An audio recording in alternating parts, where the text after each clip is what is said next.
You know there's a better way, right? So, hey, why not start your own business? So, for me, working the 9 to 5, there just wasn't a lot of opportunity. I would grind, but you don't always see results from that.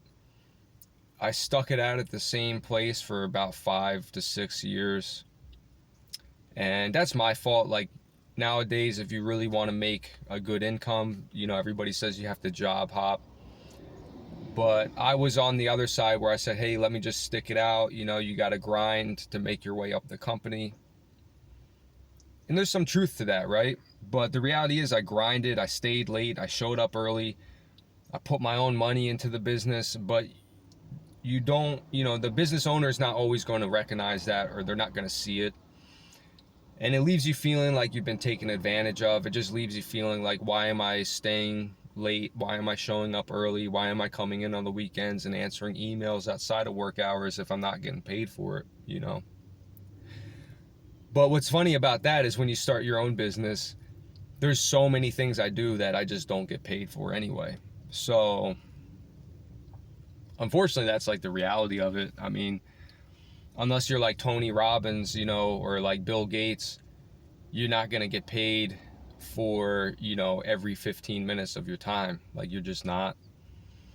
And especially when you start your own business. So anyway, circling back, my experience of like starting my own business, the way that I did it was, I was prepping my business while I was working my full-time job. So at nights, I would go take courses because for my business, I needed a professional license. And, I had to take course hours. I had to pass an exam. So in the meantime, while I was doing that, I was still working my full-time job. So I would work full-time, go take classes at night, take classes on the weekends. I grounded out for a few months until I got met all the course requirements. And then, I didn't tell anybody at work. You don't tell anybody that you're planning on starting your own business. Just don't say anything. Because the reality was, it took me 8 months of marketing myself, of networking, of going out there for me to get my first job. 8 months. Now, granted, the circumstances, were around the pandemic. Maybe that's why it took so long. But regardless, right? Like when you're in business, when you're running your own business, nobody cares, right? Nobody cares if there was a pandemic or if the port workers went on strike. Like, if you're not making money, you're not making money. You can come up with any excuse you want, but the money's just not going to show up. So, regardless of what was going on in the world, it took me 8 months to get my first job. And when I got that job, I made $400. All right. Now fast forward, I've been in business for 6 years now. Yeah, I make the $400 a lot easier.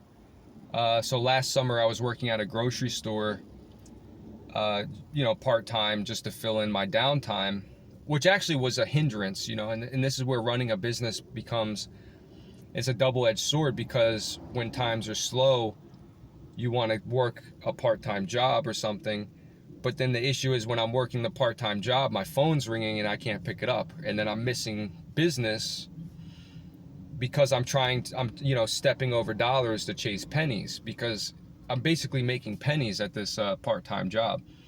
One job, even if I make only $400 in a job, that job might take me an afternoon. But versus when I was working the 9 to 5 job, $400 took me all week, right? Like after taxes and everything, it was like maybe I was working 30 something hours, we'll say like 32 hours a week to take home $450. That's a lot of time. It's a lot of time. So you have to be like ready to weather the storm. And so that's why I want to point you guys also to my other channel called Explore Newark, because on that channel I interview local business owners in Newark, and I just ask them like, hey, how long have you been in business? Like, what advice do you have for other people? And not a single person was like, oh, I just started, and they were all like, hey, I've been doing this for 5 years, 6 years, 10 years, just keep grinding. It's hard. Like, you got to weather the storm. And it's the reality. I mean, the last few years have just been crazy between the pandemic, inflation, rising insurance costs. I mean, my business, I have like at least two different, and at one time I had 3 different insurance policies. Right now I have 2 different insurance policies. Each one, I mean, between both of them, I'm paying over like $250 a month just in insurance on my business. Not to mention, you got to have a website. You've got to be managing your social media. You've got tools, just general expenses, gas, the amount of gas and tolls I pay, running my own business because driving is a big part of my business. It really starts to add up. And if you don't have a way to pay for this stuff, or if you don't have some kind of income while you're trying to get your business moving, it can be tough. Like, it can be really tough.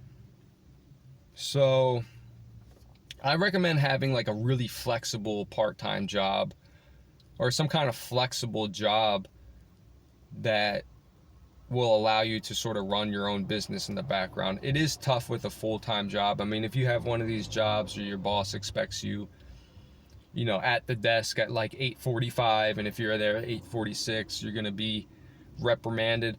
I mean, at that point also, I would say, like, if it's a job you don't care about, like for instance, like that part-time job, there was one time where I didn't call out like, I had a job I could have done, but I was like, oh, I have work that day, I can't do it. So I lost the job, which was like $500 I could have made, so that I could go into my day job and make 120, because I just didn't want to like piss people off. But in reality, at the end of the day, I should have just called out, like just call out from your other job and just do the thing that's going to pay more.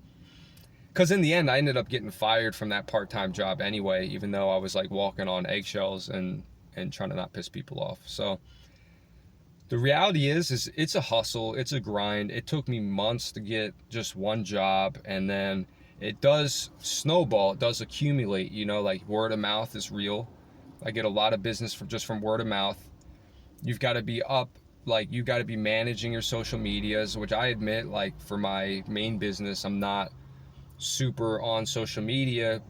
I think for me, it's because I have an issue with the content. I feel like that kind of content's boring. And when I do post it, I don't get a lot of engagement. Again, probably excuses. I should probably just keep posting it anyway. So again, like, you're your own boss. I mean, if you come up with excuses and you say, oh, it never works, and you don't try, that's good. You're going to hold yourself back. So you've just got to be open to trying everything. It's going to feel like you're just burning money. It's going to feel like you're burning yourself out. You're putting all this effort into it. You don't notice that every day, as long as you're laying one brick, because it's like you're building a house, you're building a foundation, but one day you're laying one brick, One day you might take 2 bricks away, because it's like, 1 step forwards, 2 step backwards. But you've just got to keep going. And okay, 5, 6 years down the road, this little business I built is awesome. But I still deal with, again, I'm at the mercy of the real estate market, which everybody knows is just like in shambles right now. There's just all kinds of issues with that. So you got to really know your market. You got to be able to know, what to do during the slow times and how to weather the storm. But again, guys, check out that channel, Explore Newark, if you're interested in just listening to other business owners. So I've just started that channel up in the last month. I've got more content I need to put together and put on there. But something I also want to talk about more on this channel is just starting your own business. If you guys have any advice or anything like that, just drop a comment. And if you started your business, I'd love to hear like what you do, what it was like for you to start that business, and just tell me all about it. All right, guys. All right, Brand Doomer out.